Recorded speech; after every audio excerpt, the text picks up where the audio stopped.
Assalamualaikum warahmatullahi wabarakatuh. Memasuki alam kubur merupakan fase pertama setelah seseorang mengalami kematian. Sebuah alam baru yang disebut alam barzah dan dianggap paling menakutkan saat pertama kali kita terbangun atau sadar bahwa kita telah mati. Seseorang yang sudah mati akan merasa tak percaya jika ia sudah meninggalkan alam fana dan serasa bermimpi ketika di alam kubur. Digambarkan jika seseorang yang baru 1 hari meninggal seperti mengalami mimpi jika dia belum mati, tetapi sebenarnya sudah memasuki alam barzah. Disebutkan ketika seseorang yang mengalami kematian dan kemudian memasuki alam kubur, maka pertama yang akan datang adalah malaikat Munkar dan Nangkir. Kedatangan malaikat Munkar dan Nangkir di alam kubur ini pun digambarkan dengan cukup menyeramkan bagi mereka yang banyak melakukan maksiat semasa hidup.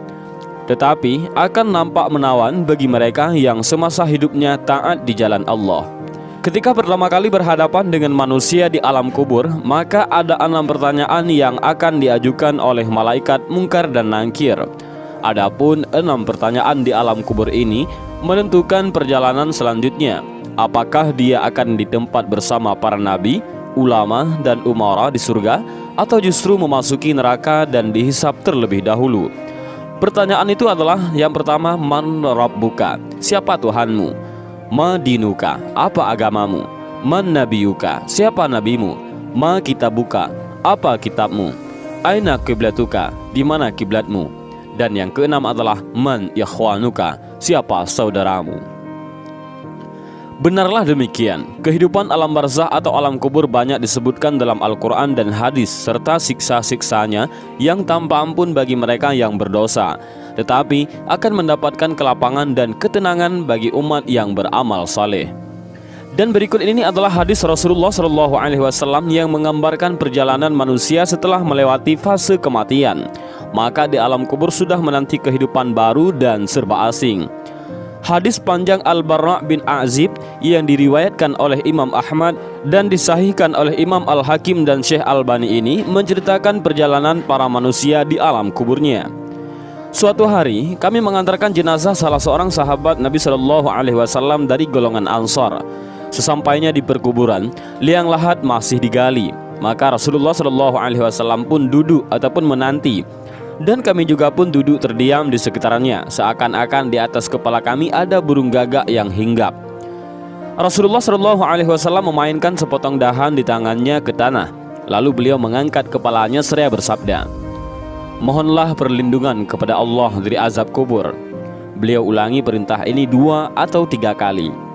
Kemudian beliau SAW bersabda, "Seandainya seorang yang beriman sudah tidak lagi menginginkan dunia dan telah mengharapkan akhirat ataupun sakratul maut, turunlah dari langit para malaikat yang bermuka cerah secerah sinar matahari. Mereka membawa kain kafan dan wangi-wangian dari surga, lalu duduk di sekeliling mukmin tersebut sejauh mata memandang. Setelah itu, turunlah malaikat pencabut nyawa dan mengambil posisi di arah kepala mukmin tersebut. Malaikat pencabut nyawa itu berkata, 'Wahai nyawa yang mulia, keluarlah engkau untuk menjemput ampunan Allah dan keridhaannya.' Maka nyawa itu dengan mudahnya keluar dari tubuh mukmin tersebut seperti lancarnya air yang mengalir dari mulut sebuah kendil. Lalu nyawa tersebut diambil oleh malaikat pencabut nyawa dan dalam sekejap mata diserahkan kepada para malaikat yang berwajah cerah tadi, lalu dibungkus dengan kafan surga dan diberi wangi-wangian darinya pula, hingga terciumlah bau harum seharum wangi-wangian yang paling harum di muka bumi. Kemudian nyawa yang telah dikafani itu diangkat ke langit. Setiap melewati sekelompok malaikat di langit, mereka bertanya, 'Nyawa siapakah yang amat mulia itu?' 'Ini adalah nyawa Fulan bin Fulan,' jawab para malaikat yang mengawalnya dengan menyebutkan namanya yang terbaik ketika di dunia. Sesampainya di langit dunia, mereka meminta izin untuk memasukinya, lalu diizinkan. Maka seluruh malaikat yang ada di langit itu ikut mengantarnya menuju langit berikutnya, hingga mereka sampai di langit ke-7. Di sanalah Allah berfirman, 'Tulislah nama hambaku ini dalam kitab Illiyin, lalu kembalikanlah ia ke jasadnya di bumi. Karena dirinya lah aku ciptakan mereka, para manusia, dan kepadanya lah aku akan kembali, serta darinya lah mereka akan kubangkitkan.' Lalu nyawa tersebut dikembalikan ke jasadnya di dunia. Lantas datanglah dua orang malaikat yang memerintahkannya untuk duduk. Mereka berdua bertanya, "Siapakah Rabbmu?" "Rabbku adalah Allah," jawabnya. Mereka berdua kembali bertanya, "Apakah agamamu?" "Agamaku Islam," sahutnya. Mereka berdua bertanya lagi, "Siapakah orang yang telah diutus untuk kalian?" "Beliau adalah Rasulullah Shallallahu Alaihi Wasallam," jawabnya. "Dari mana engkau tahu?" tanya mereka berdua. "Aku membaca Al-Quran, lalu aku mengimaninya dan mempercayainya." Tiba-tiba terdengarlah suara dari langit yang menyeru, "Jawaban hambaku benar, maka hemparkanlah surga baginya, berilah dia pakaian darinya, lalu bukakanlah pintu ke arahnya." Maka menghembuslah angin segar dan harumnya surga memasuki kuburannya, lalu kuburannya diluaskan sepanjang mata memandang. Saat itu datanglah seorang pemuda asing yang amat tampan memakai pakaian yang sangat indah dan berbau harum sekali, seraya berkata, "Bergembiralah, inilah hari yang telah dijanjikan dulu bagimu." Mukmin tadi bertanya, "Siapakah engkau?" "Wajahmu menandakan kebaikan." "Aku adalah amal solehmu," jawabnya. Si mukmin tadi pun berkata, "Wahai Rabbku, segerakanlah datangnya hari kiamat, karena aku ingin bertemu dengan keluarga dan hartaku." Adapun orang kafir, di saat dia dalam keadaan tidak mengharapkan akhirat dan masih menginginkan dunia, turunlah dari langit malaikat yang bermuka hitam sambil membawa kain mori kasar. Lalu mereka duduk di sekelilingnya. Saat itu turunlah malaikat pencabut nyawa dan duduk di arah kepalanya seraya berkata, "Wahai nyawa yang hina, keluarlah dan jemputlah kemurkaan dan kemarahan Allah." Maka nyawa orang kafir tadi berlarian di sekujur tubuhnya. Maka malaikat pencabut nyawa tadi mencabut nyawa tersebut dengan paksa, sebagaimana seseorang yang menarik besi beruji yang menempel di kapas basah.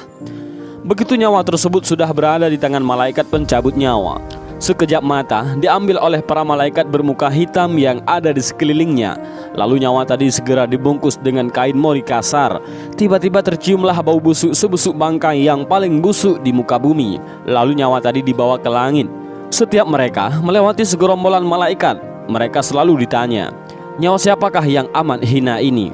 "Ini adalah nyawa Fulan bin Fulan," jawab mereka dengan namanya yang terburuk ketika di dunia. Sesampainya di langit dunia, mereka minta izin untuk memasukinya, namun tidak diizinkan. Rasulullah Shallallahu Alaihi Wasallam membacakan firman Allah Subhanahu Wa Taala, "Tidak akan dibukakan bagi mereka, orang-orang kafir, pintu-pintu langit, dan mereka tidak akan masuk surga sampai seandainya unta bisa memasuki lubang jarum sekalipun." Al-Quran Surah Al-A'raf ayat 40. Saat itu Allah berfirman, "Tulislah namanya di dalam sijjin di bawah bumi." Kemudian nyawa itu dicampakkan dengan hina.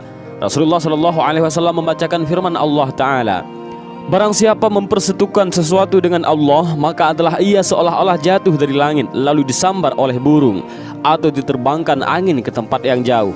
Al-Quran Surah Al-Hajj ayat 31. Kemudian nyawa tadi dikembalikan ke jasadnya, hingga datanglah dua orang malaikat yang menundukkannya seraya bertanya, "Siapakah Rabbmu?" "Aku tidak tahu," jawabnya. Mereka berdua kembali bertanya, "Apakah agamamu?" "Aku tidak tahu," sahutnya. Mereka berdua bertanya lagi, "Siapakah orang yang telah diutus untuk kalian?" "Aku tidak tahu," jawabnya.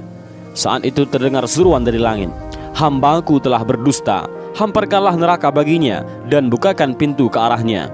Maka hawa panas dan bau busuk neraka pun bertiup ke dalam kuburannya. Lalu kuburannya dipres oleh Allah Subhanahu Wa Taala hingga tulang belulangnya pecah dan menancap satu sama lainnya. Tiba-tiba datanglah seorang yang bermuka amat buruk, memakai pakaian kotor dan berbau sangat busuk, seraya berkata, "Aku datang membawa kabar buruk untukmu. Hari ini adalah hari yang telah dijanjikan bagimu." Orang kafir itu seraya bertanya, "Siapakah engkau?" "Wajahmu menandakan kesialan." "Aku adalah dosa-dosamu," jawabnya. "Wahai Rabbku, janganlah engkau datangkan hari kiamat," suruh orang kafir tadi. Dan hadis panjang ini diriwayatkan oleh Ahmad dalam Al-Musnad dan disahihkan oleh Al-Hakim dalam Al-Mustadrak dan oleh Albani dalam kitab Ahkamul Janaiz. Dan itulah gambaran bagaimana kondisi seseorang yang sudah berada di alam kubur. Semua akan ditentukan lewat amal dan perbuatannya semasa hidup di dunia. Tentunya hal ini menjadi pelajaran bagi kita semua agar menjalankan perintah Allah dan menjauhi larangannya. Lantas bagaimana dan apa yang harus kita lakukan untuk menghadapi kematian? Maka perbanyaklah amal ibadah. Bahkan agar terbebas dari siksa alam kubur dan bisa menjawab 6 pertanyaan itu, selain menjalankan semua perintah Allah dan menjauhi segala larangan Allah, maka kita harus tetap memanjatkan doa. Dan ini adalah doa agar terlepas dari siksa alam kubur yang diajarkan oleh Rasulullah SAW, yaitu Allahumma inni a'udzubika min adzabil qabri wa min adzabin nar wa min fitnatil mahya wal mamati wa min fitnatil masiihid dajjal.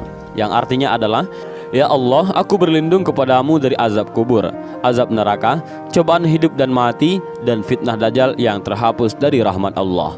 Dan inilah sedikit gambaran alam kubur dan 6 pertanyaan di alam kubur yang menentukan seseorang muslim bebas dari siksa menuju akhirat. Mudah-mudahan video singkat ini bermanfaat. Wallahu a'lam bishawab. Assalamualaikum warahmatullahi wabarakatuh.